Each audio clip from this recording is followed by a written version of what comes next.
Welcome to the tactics talk. For the West Ham versus Leicester game, Sam.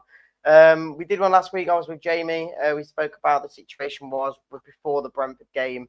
That didn't turn out right. We'll move into the West Ham now. Before a big lot of fixtures that are going to come up after that. But West Ham, what's your kind of take on this? Because we've had a lot of shows this week talking about something has to change. Perfect time to change, isn't it? What's your take? I wouldn't necessarily say perfect time. I think the perfect time is probably 6 losses ago. We've got to change something. It's very rinse and repeat. There's only so many times you can say something has to change. And at the short term, there's a few options. Either Ruud tactically does something different. Hopefully he can do a little bit more, than just, I don't know if he's letting the players play the way they want to play, because I think there might be a bit of stubbornness from that. But at the end of the day, he's the manager. He's the one that does call the shots, or at least you'd like to think he's the person that's calling the shots.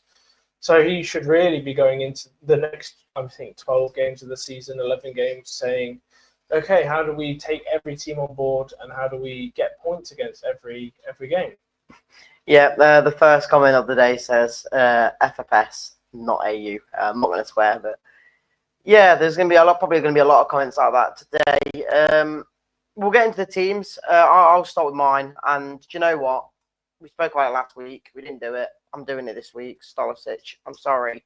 As much as I don't think Hermansen's done much wrong. I don't see what Stolicic did wrong to get back out of the team when he got dropped. Obviously, yes, Hermansen was back in, fit, ready to play, but we're still conceding goals. And I'm not blaming Hermansen for the goals, but for me, you've got to start changing something, and maybe this is maybe a solution. I don't know, but not to me. I think it doesn't matter who you put in goal, no, because it is the 10 players that are in front of them. I'm guessing you're going Hermansen then. Hermansen, yeah, it's fine by me. Like I said, I'm in that position. It could be Hermansen, Stolicic, it could be Ward at this point. The goalkeeper really isn't the issue. I mean, obviously putting Daniel Ward in, it would not help the situation at all. But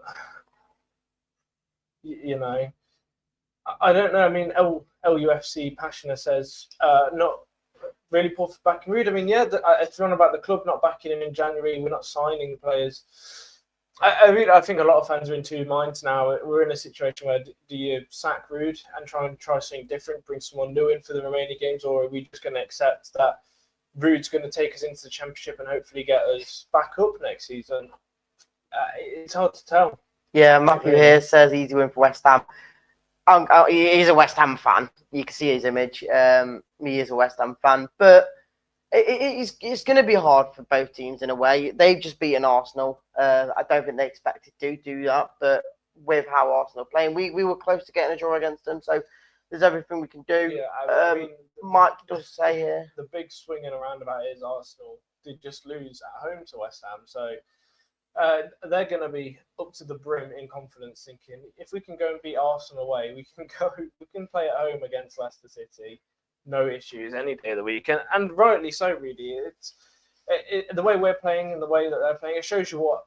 No offense, it really shows you what getting an actual manager in knows what to do. They've brought in a very good, high caliber manager. I think we've got a very big West Ham fan in here. Yeah, I don't know. I've put Stolicic in my team. I think we need to change something. Yeah. I'm not opposed to putting them in there. I just think a bit of a refresh in the team might be needed in most of the players in the position. So for me, Stolicic goes in there. I'd say you've gone for Hermansen. I don't think there's much change in there either way. We'll bring your comments a bit later on, Matthew, to talk about more of the attack. But we'll go into defence then, Sam. We'll start with you. Who are you putting in your, I guess, 3 centre backs? Yeah, again, it's really not hard to pick. It is hard to pick, I guess. I don't know. I'm going to put Justin at my right back spot. Subject to him being fit. I know in Ruud's conference he said that they're trying to get him fit for the West Ham game. So fingers crossed he can be fixed. I actually think since we've actually signed Koulibaly, Justin's not really been much of an issue. I think it's been all other areas of the defence. And as you can see, like Mike put earlier on, back 3/back 5. That's exactly what I've done. That's what I've been trying to. Well, that's what I've been saying for probably the past 2 months now. That's how I would be playing. If Ruud doesn't do it against West Ham, really, I don't think he's going to do it at all for the rest of the season. So, I might as well come into these shows and just do like I did. I remember one of the early ones under Cooper, or early in the season, where I just played players completely random and out of position. That's how I might as well just play these players, because it is almost hitting your head against a brick wall when, we're as fans, really, we spend. Well, we're 5 minutes into this live video. We'll spend half an hour to 40 minutes today talking about it, and that's probably 40 minutes more than what Ruud will do for the West Ham game, because he ain't going to go do anything. He's not doing any kind of tactical decisions, at least not that on a face value he isn't. So, Justin as my right centre back. I'm going to put Cody back into my team as the controlling centre back. Again, you've got to try something different. Cody's not played for a while now, and I think Faiz, he needs to probably come back out of the team again, because I think he's been pretty poor. And again, like I said, they've all probably at best been 3, 4, 5s. So it's hard to pick between them. I think it's more just, okay, let's rotate someone fresh and see if someone can do something different. Cody hasn't played for a while, so he goes back into my team as a fresh player. Yeah, Andy says same team, same tactics, same results. Yeah, I mean, you're not wrong, Andy. That is what it has been, and that's probably what it's going to be against West Ham. As much as it would be nice to go into these games and do something different. Yeah, it's hard to see why, as a manager, Ruud isn't doing that. We struggle. I struggle to see why. Reese here says start Woyo. I'll get into my team now, as he's mentioned Woyo.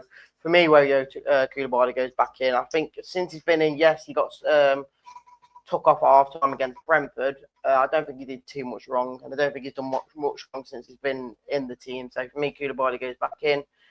Left back, do I just have a completely refreshed team and go with Luke Thomas, because realistically, I don't think he's done much wrong. I don't think Christensen's done amazing, but Luke Thomas for me. I'm sorry. Like, as much as Christensen is okay. I think people are going to disagree, really. I don't think people are going to blame Christensen for the goal against Mbeumo, because he stepped off I think that whole defence, including Christensen, the only difference, I think, which kind of people get blindsided by Christensen, is he actually tries a little bit more. It doesn't mean he's a good enough player for the team, but he does end up trying, and it doesn't help when you are playing alongside players like Faiz and Coley, both of them. We saw for their last goal that it hadn't even gone in the net. The ball wasn't even over the line, and they'd both just given up. It might have been Cody as well. I'm not so sure towards the end of that Brentford game, but when you're looking at the defenders that are just standing there, it is kind of like, well, if your centre backs that are meant to be stopping this, as soon as they have a bad slip up or a bad moment, or they concede, their heads are gone. And again, you can see that against Brentford, they're not stepping up. And it's been mentioned before as well that the players not coming around and doing the clap to the fans. It's pathetic from them, considering they're on a major amount of money, that they can't even go around and do a sad kind of clap, an apology clap to fans for underperforming. And it's what you go and pay to see. I expect at least the players to go out there and do it. At this point, if the players aren't going to turn up, what's the point in the fans turning up? That is what it's starting to feel like at the moment. Yeah, Rob here says we could always play Wilf as a centre-back alongside Cody. He's done successfully many times before. I wouldn't say successfully. I don't think I can remember any game where he's been played centre-back. He's done well. Okay, I think he's okay when you need to put someone in that position. I think what you lose from doing that is the main person in midfield. Sumo has been pretty pants the past few games again. I think he's kind of gone back to his normal routine. He had a few good games, and then you have not really seen him do much of in probably the past 6 weeks. And then same for Harry Winks as well. When he's played, he's not done anything. And Diddy, he's still coming back from fitness, and you'd like to think that he can offer a bit more consistency, but I think it's a lot down to confidence as well. I don't think chucking him in at centre-back will do as much favours. I don't think it's going to do as much wrong either. I don't think it's going to too much negatively impact what we've seen anyway. It doesn't really get much worse than a 4-0 loss at home to Brentford, really. Yeah. Pick your last centre back then, and yeah, we'll move on from there. My last centre back, I am going to play. I'm going to put a Coley in there. Again, I think Fies needs to come out. Vestergaard's not good enough for the Premier League. Coley, massive question marks as well. But again, I would name another 23s player, another 21s player, to be honest with you, instead of any of those three. To be honest with you, I would shove one of the under 21s as a centre back. I couldn't tell you who it is. I know that we've got Mongo and Evans that are on the fringes from the academy team, but apart from that, I couldn't tell you who else comes in at centre back. Obviously, Ben Nelson would have been a shout, but he's out of Oxford, isn't he? Still. Yeah, I think he was at Oxford, but he's got a long-term injury. I think he's gone back to them now. I'm not so sure. I think he had a long-term injury, so I think he had to come back. Yeah, well, there you go. Either way, he's not able to play for us. No. Go on, pick your wing backs / full-backs as well. Yeah, so I'm going to agree with you with Thomas. I think he needs to come into the team. I think he's had a few cameo appearances where you've actually gone, well, he's been actually all right. Yeah. He's not been the issue when we play the game. So Thomas, for me, comes back into the left wing back role. And also, I'm going to put Koulibaly at my right wing back. Again, like I said, I'm trying to take out the wingers of my team because I think that's some of the areas where we lack creativity. And I think that's been mentioned. Ayew and both Bobby Reed, I think they're both good impact sub players. I don't think they're starters. I also don't think Mavidali's a starter, and obviously with Fatu out injured, it really leaves you with McAteer, but Rudy's getting barely a lick, isn't he? He's not coming into that team. Barely a lick. Yeah. So again, I play with wingers. For me, the way that Ruud plays reminds me so much of how Rodgers would play. The amount of stubbornness, trying to put square pegs in round holes. Plays out position, plays that don't really suit the role the best. I don't really know what to say, really, but I feel like I'm kind of rinsing and repeating what I'm saying now with the team that I would play. I mean, if I saw us do that and we still went out and lost it, you could at least say, well, at least we're trying something different, but it's not the case. Yeah, I'm going to pick my middle four now. First one in is a Coley. I think out of four, as much as you could probably say that out of four, it would be. Out of the four, I think he's probably the best we've got. As much as I think I actually a few months back saying who's our best centre back, and you said none of them. It's still none of them. It's probably still none of them. It's still definitely none of them. But I think if you had to pick one out of the four to start, it probably would have been a Cody, because I think just the effort he seems to put in over the likes of Faye, where you see him just give up and stuff. Cody never gave up against that Man U goal opportunity where he got to clear it. Yeah, I still think that. I think that's the only reason. Yes, no, I agree. Because he did one goal. Yes, and fair enough. But he shows his fight to effort to get back to that goal. Yeah, but then he doesn't against Brentford. I don't think he could have done too much. I saw every defender do everything wrong. So the first 3 goals in the first 30 minutes. And he was put to right back. He was put to right back at half time. I mean, that's up to Ruud, though. No, I'm just saying that's not. Again, I'm not blaming on Coley for that. I'll blame him for the first 3 goals where he again was donkey alongside Fies and Koulibaly and also Christensen. All 4 of them were bad. They all had stinkers of games. So you can move a player to right back all you want, but again, that's Ruud. He doesn't know what he's doing tactically to do that. So I think we're in a mess at the moment. I'm gonna in my left centre back role. I'm gonna go Vestergaard. And the reason for this, and it's I think maybe why Ruud did bring him on at half time against Brentford, is the balls diagonally to the wings, which I am going to play wingers against West Ham tomorrow, but it's the way of the formation, how I'm going to line it up. That's why I'm playing Vestergaard. I think it would need to be more direct with the balls than trying to get the ball from the wing backs to the wingers to come back and whatnot. So that's why I'm picking Vestergaard. I'll show you why later on. And then the midfield too, I think is probably the easiest one of the lot. As much as you said that Soumaré has been not great the last few weeks, you still think it has to put them two in the midfield. So me and Didi and Soumaré go in that midfield for me. I don't see Winks or Skip getting anywhere near that team with the way they've been playing. So Soumaré and Didi for me. What is your take on the midfield? Again, we're really strapped for who we can and can't play.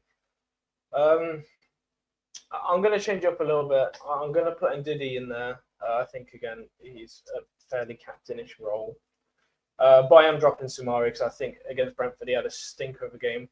And I'm not saying Winks is much of a the best solution, but I do think in this system, Winks can offer you a bit more of that passing ability than Samari can when it comes to passing it through the attacking midfielders. And that's in my system. I think Samari is good at taking the ball forward. He's good at holding the ball. He's not very good at keeping control of the ball though. I think when we trying to defend, he does lack.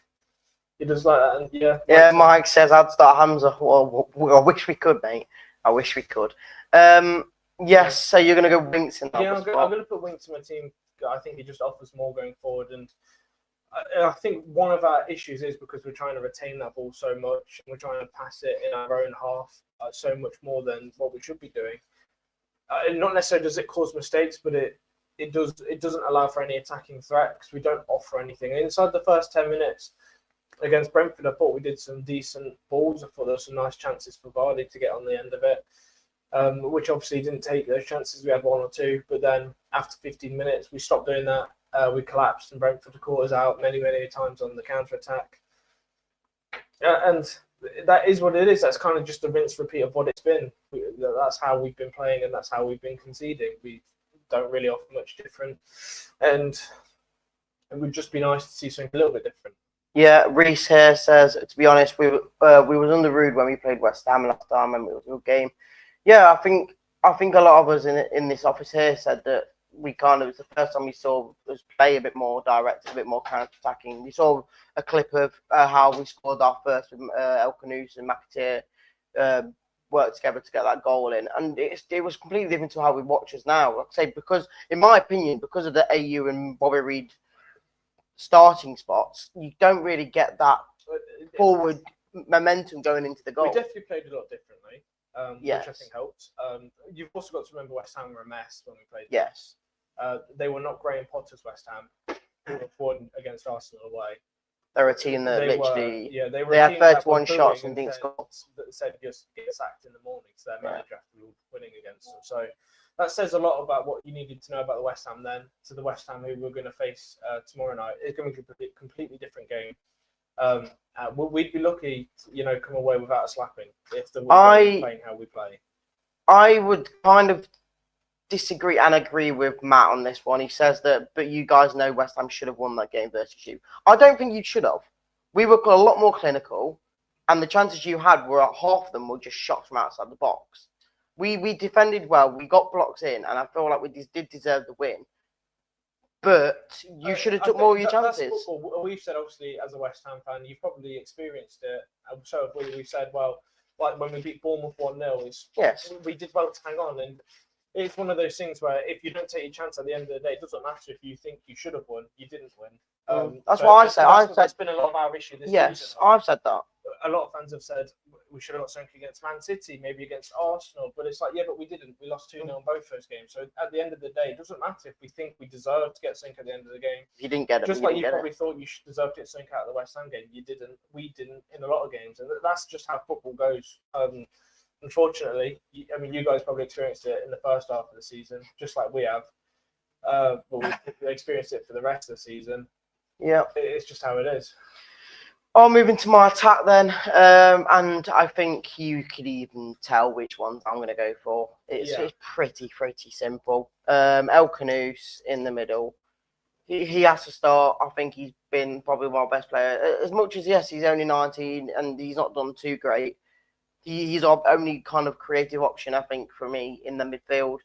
On the wings, Mavididi. I know people are going to be like, he's lazy, he's doing all this, doing all that, but I'd much prefer him over the likes of AU or Bobby Reid. And on the right, I'm going to go Buonanotte. You hear the cheer when he came on against Brentford. We were 3-0 down and we were still cheering that he came on the pitch. For me, that's probably the best attacking creative lineup you can get. As much as it might hurt us in the defence areas, I don't know. But for me, you've got to go all out now. You've got to go for you're not scoring any goals as it is. You've got to go more creative. You've got to go more attacking. If it means you concede more, in a way, you've got to score goals. Otherwise, you're not going to win a game. I agree that we need to score more goals. I'm not so sure Mavididi offers that. No, and that's what I agree with Rob. He has all the flair, but not much substance. He doesn't do much with what he's got. I don't think he'll give you that. I don't think he has, minus maybe 1 or 2 games. But I mean, to be honest with you, the goals that Mavididi have scored this season have been tap-ins. So yes. He's not really creative. But do you agree that, as much as I know you're not the biggest fan of Mavididi, you surely agree that he has to play over Bobby Reed or AU? No, because my team's completely different. No, I know. I'm saying I'm not giving you that proposition. Oh, not again. No, because I'm not again as a manager. As a fan, I'm not the manager, and I'm giving you my decision, and my decision would be to not play with wingers. Okay. To play with wing backs. So for me, Mavididi, Bobby Reed, and I, all 3 of them are not good enough to start in this team, which is why I change it around. You don't need to try and force Mavididi. It's like, oh well, Bobby Reed had a bad game, so Mavididi's in. Oh, Mavididi has a bad game, so swap back to Bobby Reed. Or let's try McAteer. McAteer did nothing. I get you saying changing the formation.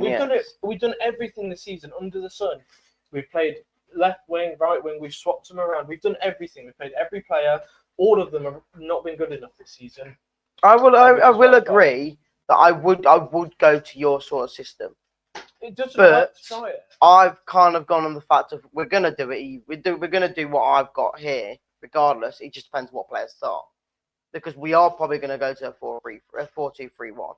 But I would prefer to see your team walk out. That's a Ruud issue that he needs to drill out of his head. The problem is, I was saying this earlier as well, that you could set up like this, and it could make things worse. I get the point of trying to change things, but you always go into a game, whether it's West Ham or Arsenal, trying to do what you need to do to compete against their formation and how they set up. Yeah, do you know what's funny? The 3 at the back might make it more open for him to who used to do that?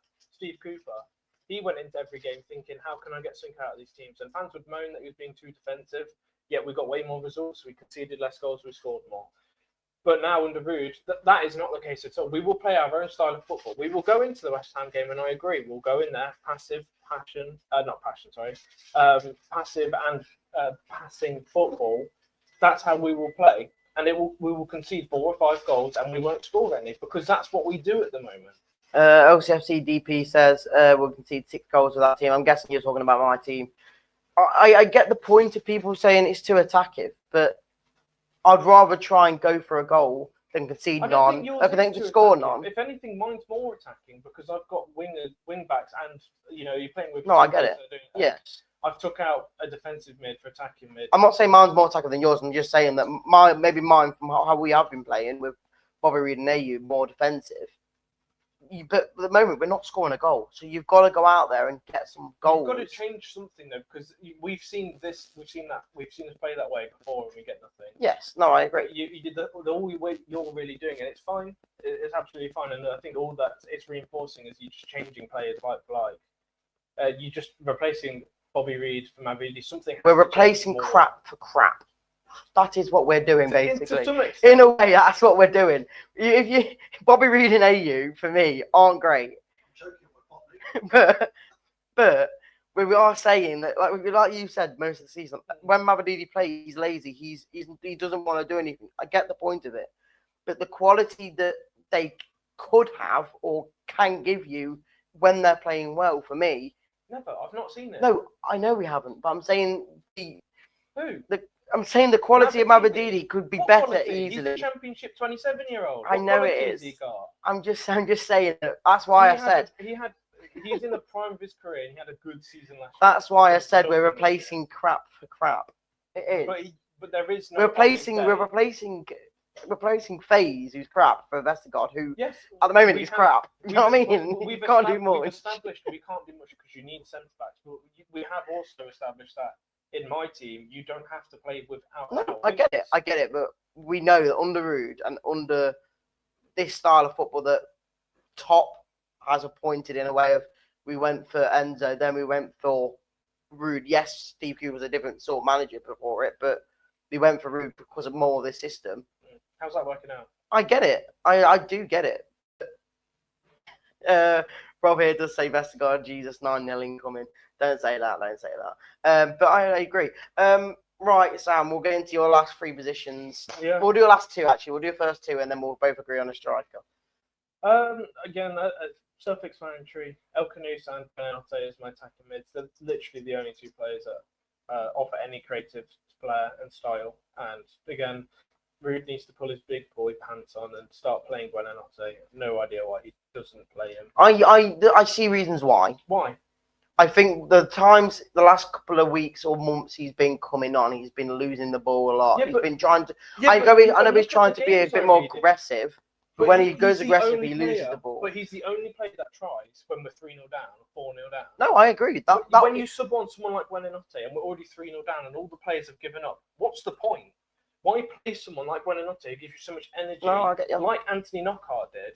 But when you're already 3 or 4-0 down and he's the only player that's running around the pitch, what's the point? I want to see him in the team. I want him to be in that team because I think quality-wise, he's way better than the likes of Bobby Reid or anyone. But he's got to show it instead of, like I say, I can't remember what game it was near the start of the season where he had that ball near our box trying to dribble it out, which I know people will say, oh, but he's been taught and drilled into, instead of kicking the ball long, he's trying to dribble it out.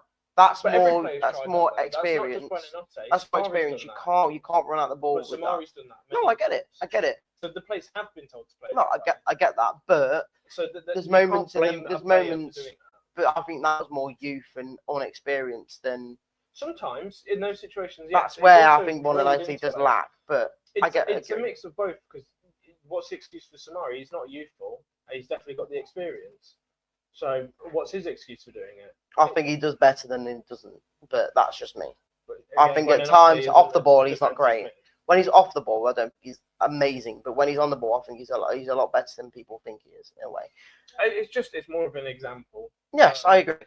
But I think Buonanotte should be starting tomorrow. If not, then we have to be asking questions. I think he should start. And I don't want him to play as a winger either. He's way better as an attacking. We saw the the cheer against Brentford when he came on. That was like one of the easiest chance you could call. It's got to be embarrassing, really, for the manager. Because there'll be a good amount of fans go tomorrow. There'll also be a lot of fans that think, screw that, I'm going to not go. I'm not wasting my time, money. And it's fair enough, really. I wouldn't blame you for not wanting to go after the Brentford game. You've got better things to do on a Thursday evening than take hours off work to go do that and spend money on coaches, drinks, food when you're down there, and the ticket. Just watch on TV. Exactly. We're going to lose anyway, so. Matthew says, "Come on, lads, no rowing. We're not rowing. It's called a bit of a debate." I think the reason we get about it, we're more frustrated that what we're doing is, we come into this with different opinions and different styles, but we know that all in all, at this rate, tomorrow is going to probably be a fairly carbon copy from the Brentford game. Well, me and Jamie did the show last week before the Brentford game, and both of us picked the exact same team and the exact same formation because we both know, like. If we were Ruud, we know what he's going to pick. Like with our own positions as well, we had Reedy and Buonanotte in there, but we wanted, but we knew basically it's going to be that sort of team with maybe the odd changes. This week, yes, you want this formation, and I agree we need to change things up, but that's why I've gone for what I think we will go for, but with the changes I think we need in the team. That's the difference. Gary does say here it will be the same usual 11 as normal. Probably. You're not wrong. The issue with the way that Ruud plays is it doesn't offer, and it's the same with Rodgers. We had the same predicament when we were doing a tactics talk. We're actually going into it, what we think's best to get something out of the game, in our opinions. And does Ruud think the same? You'd like to think so, but it really doesn't translate to that at the moment. Yeah, we'll get one more comment before we go to our strikers. Rob here says, "Be great to have Pilau, Facundo, Evans front three because we score goals, but Vestergaard in defence concedes more." I get it, but who else do you pick? I've picked Vestergaard for them balls over the top. I don't think any of them. I don't want Cody in there because I don't think he's the greatest defender. I want FaZe in there because he's not a great defender. For me, Vestergaard's useful in some aspects. You just can't play a high line in the team. If you don't play a high line, I think you're okay. It's just when you play a high line, he cannot get back. So for me, that's why he's in the team because he's playing a low block, but you can get them balls up very quickly as much as you can. So I'm being more direct, but that's how you work it. We will get into the strikers and Sam. I know who I'm picking, and I'm not picking Vardy. No, you're going to pick that. Yes, because Vardy keeps missing these chances. So does Daka. Maybe so, but Vardy's name's Vardy. That's why people don't say shop him. Yeah, because at least he has the history of being Is Vardy. And he has also scored, I think, 9 goals in the Premier League this year. So as much as he's been pretty lacklustre the last 10 games. I mean, how long can we keep saying Vardy is Vardy? We need to replace him. We need to sign someone new, yes, or give someone like Evans. He can't keep being that. I think someone said above here that you can't keep having Vardy for 80 minutes. Here, Rob says you can't keep counting on Vardy for 80 minutes plus each week. He's a legend, but unfortunately, he's not a starter each week. He's an impact of 50 minutes. I agree. He can't start because as much as, yes, if he starts and gets a hat trick, we will be getting shut up about it. But I can't see him doing it. I don't, in a way. I said this to Jimmy again last week. I don't trust Vardy anymore with big chances. I don't. He's missing big chances that we would have scored 3 or 4 years ago. Yeah, I mean, and that's the issue. The conversation is well and good, but it's not like any of the other strikers. No, of course not. But you're asking for change or difference. For me, you have to. Well, I mean, I'll put my striker in then. If you want to change the difference, Evans from the under-21. You want Evans? You want Evans there, yeah? Yeah, do something different then. I'm gonna. He might not be on. I'll put this guy again. The Wales guy. Welsh striker. I think he plays at Preston, doesn't he? Yeah. But I'd put Jake Evans in there then, because if you don't trust Vardy to be consistent score, which I agree, I think the last 10 games he's missed. I agree. If you change your striker, I'd much prefer to see Evans on the pitch than Daka, but he's not going to be anywhere near the team. So. But I don't trust Daka at all because we've seen what he can do for 4 years. No, I agree. Edward, I would put him in content to start. Again, he's nowhere near the team. He's nowhere near the bench. So God knows what's going on there. No, I agree. It's a waste of time. It's a waste of a spot in the 25-man squad. Yeah, the only solution for me for a striker, if you've got Vardy who's not firing on cylinders, and that's fair enough. He's done what he needs to do. His time is coming towards the end at Leicester. Yeah. It's time for people like Evans to step up to the plate, chuck him in the deep end. Is not going to do any worse than what Vardy, Daka, or Edward are doing. No, I agree. Trust me, the only thing you have to do worse is get a red card. Don't get me wrong. There is literally nothing worse you can do than what they're doing. I would be opposed to this, but the problem is he's not going to be anywhere in the team because we know what the situation we're in. Well, think about it in your opinion then. Forget about what Ruud would do or what you think is going to happen. Who do you want up front? Don't think about what you think Ruud's going to do. I want Monger on the wing. Put him on there, then. No, because he's nowhere near the team. He's not going to get anywhere in the team. So there's no point me putting a player in that I don't think's ever going to start. But again, as fans though, we're coming up with better decisions that could change the system, could change how we play. Than the manager. You're putting your team together based on what you think Ruud will do, but put what you want to do. I've put the players in that I want to. I want that team with Monger on the bench. Do it then.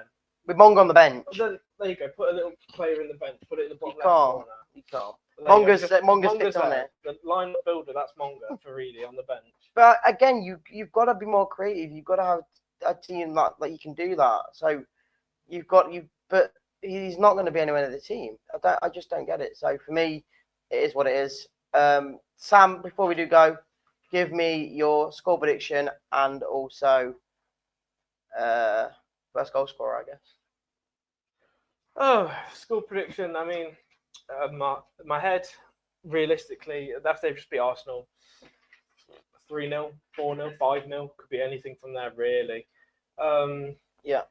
What's your actual prediction? My heart is, that is my actual prediction. Oh, okay. 3-4-5-0 to West Ham. Brilliant. My heart is saying, as Leicester fan, that we need to go out there and get something. Matthew, I don't know if you've been watching Leicester games recently, mate, but you're actually saying Leicester's going to score. If we come over before 1, that's a little victory that we actually managed to score a goal. We need to win. Like I said, if I put my heart in the right space, we have to win. We have to get something out of the game. It's a no-brainer. There's, like I say, 11 games left. He's not wrong. That's what I'm saying. 3-4-5-0 could very easily be that. Scooby obviously keeping it positive 2-1 City. It'd be nice. You have to be 18 to play. I don't think you have to be 18. I'm not so sure what the rules are on age. 16, I think. 16, and even then, I don't think Monger fits that. No, he's 15 nearly. It's nearly 16, I think. I still don't think he fits that. No. But I'll go for my score prediction, and I'm going to go for 2-1 West Ham. 2-1. 2-1 West Ham. Honestly, if I see Bobby Reed and AU, we'll probably lose 4 or 5-1. If we see these lot, I think it'll be still close, and I think we'll get maybe draw maximum. I can't see us getting a win. I honestly can't. I want to be positive, but the way we're playing at the moment and the mentality we've got at the moment, I just don't think they've got it in them. I honestly don't. It's an issue. Obviously, like I said, when we got relegated 2 seasons ago, there was a lot of toxic atmosphere from the players. I think when you look at the teams, there's still a handful of players that are in and around that team that carry that toxicity. Even if they're not playing, players like Faiz, if they do play, Vestergaard, what does Daka do? Sumari, they've been in and around the club for a few years now. What kind of toxicity do they bring to the club? Vardy, how much control does he have backstage? Is he pulling the strings and telling Ruud this is how we want to play? Because it's not what Ruud said he was going to do when he came in to us. But I think that kind of transitions into Reedy. Some information you've got to tell people about what's coming up this week. Yes, as you can see on the show titles, we have got Jamie's show on Sunday, but before that, we have got Jamie with David Connolly talking everything Leicester, about his career at Leicester, and a bit about the West Ham game on at 6 o'clock tonight. And then at 7:30, we are talking, myself and Rob Tanner from, The Athletic, are talking everything Leicester City and what's going on at the club at the moment with Ruud, with the coaches that have been gone, everything like that. So make sure you tune in at 7:30 as well. And then you've also got the Foxes Focus tomorrow for a pre-match to the game. But Sam, I think the only thing to say now is let's hope we get a win, because it's getting very, very tight. Nice. So we've got Rob Tanner on tonight, which would be a great test to him. Obviously, he's very well connected with the club and what happens.